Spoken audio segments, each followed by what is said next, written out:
ኢትዮጵያ ከአፍሪካ ሀገራት ግንባር ቀደም የቡና አምራች ሀገር ናት። ቡና የሀገሪቱ የኢኮኖሚ የጀርባ አጥንት እንደሆነ ይታወቃል። ባለፉት ዓመታት እንግዲህ ለዚህ ትኩረት ባለመሰጠቱ ከቡና ምርት ሳትጠቀም ቆይታለች። ከቅርብ ዓመታት ወዲህ እንግዲህ ለግብርናው ዘርፍ ትኩረት በመስጠት በተለያዩ ስራዎች ሲሰሩ ቆይቷል። ቡና በለውጡ ማግስት 700 ሚሊዮን ገደማ ዶላር በአመት ኤክስፖርት እናደርግ ነበር። ባለፈው አመት ብዙ እመርታ የመጣበት ከፍተኛ ውጤት የተመዘገበበት አመት ስለሆነ ከቡና ኤክስፖርት አንፃር 1.4 ቢሊዮን ዶላር በኢትዮጵያ ታሪክ ትልቁ የቡና ኤክስፖርት ተብሎ የተመዘገበ ነበር። ዘንድሮ ግን ባለፉት 8 ወራት ብቻ ከ1.2 ቢሊዮን ዶላር በላይ ኤክስፖርት አድርገናል።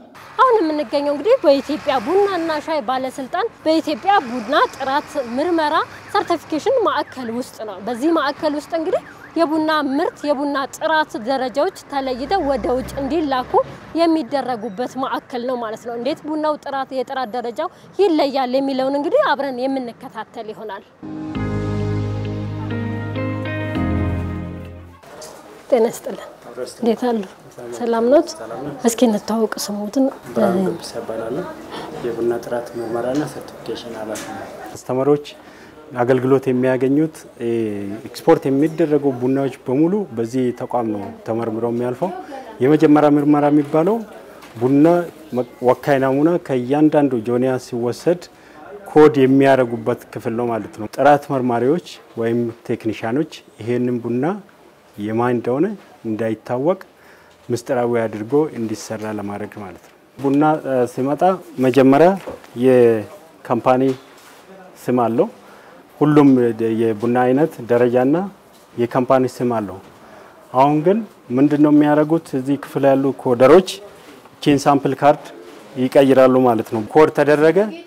ኮድ ስለተደረገ ያው ምንድነው የሚሆነው? ተጭነዋል። ወዴት ይሄዳል? ወደ ምርመራ ክፍል ይሄዳል ማለት ነው። ይሄኛው ክፍል ደግሞ የናሙና ዝግጅት ክፍል ነው የሚባለው።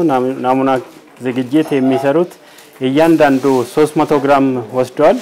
300 ግራም ውስጥ የተገኘው ቡናና ቡና ያልሆኑ የቡና ጉድለቶችን ለይቶ ለብቻ ለውሳኔ ለቡና ጥራት መርማሪዎች ያቀርባሉ።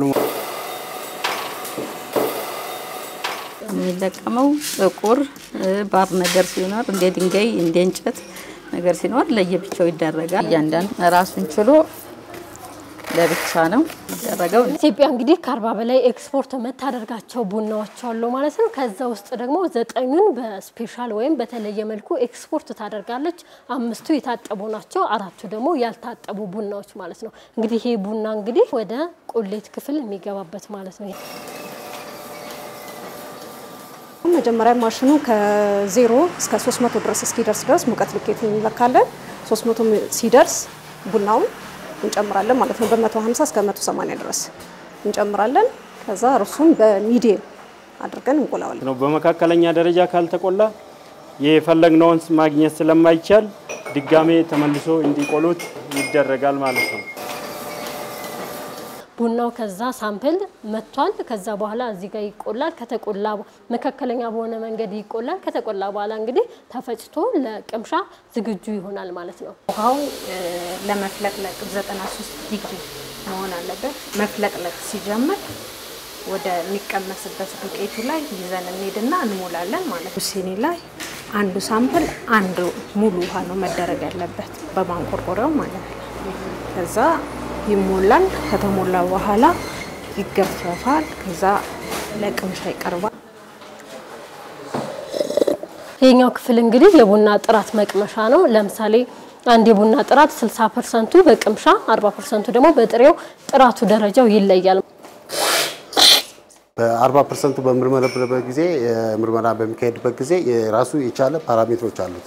እነዛም የቡናውን ሽታ፣ ስክሪኑን፣ ሞይስቸሩን እና ሼፕ ኤንድ ሜክ እና ዲፌክት ካውንት የሚባሉ አሉ። እነዛ ተቆጥረው ከ40% ይሰጣቸዋል። የጥሬ ምርመራ የደረቅ ከሆነ የቡናው የጥሬ ጉድለትና ሽታ እናያለን።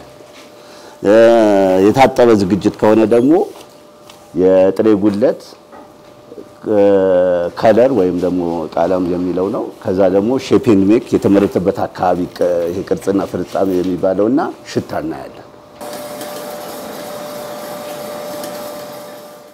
ከታች ከገበሬ አርሶ አደሩ ጀምሮ ጥራቱን ጠብቆ እንዲመጣ ባለስልጣኑ ወደ ታች ተቋማት እንዲወርዱና ጥራቱን እንዲያስጠብቁ ጥራቱ ተመርምሮ ወደ ማዕከላዊ ወይም ደግሞ ወደ ሴንተር እንዲመጣ አድርጓል ማለት ነው። ሌላው የተሰራው ሪፎርም መሰረታዊ የቡና ስልጠና መስጠት ነው። በዓለም ገበያ ላይ በጣም ተፈላጊና ተመራጭ ሆኖ እየተላከ ነው የሚገኘው ማለት ነው።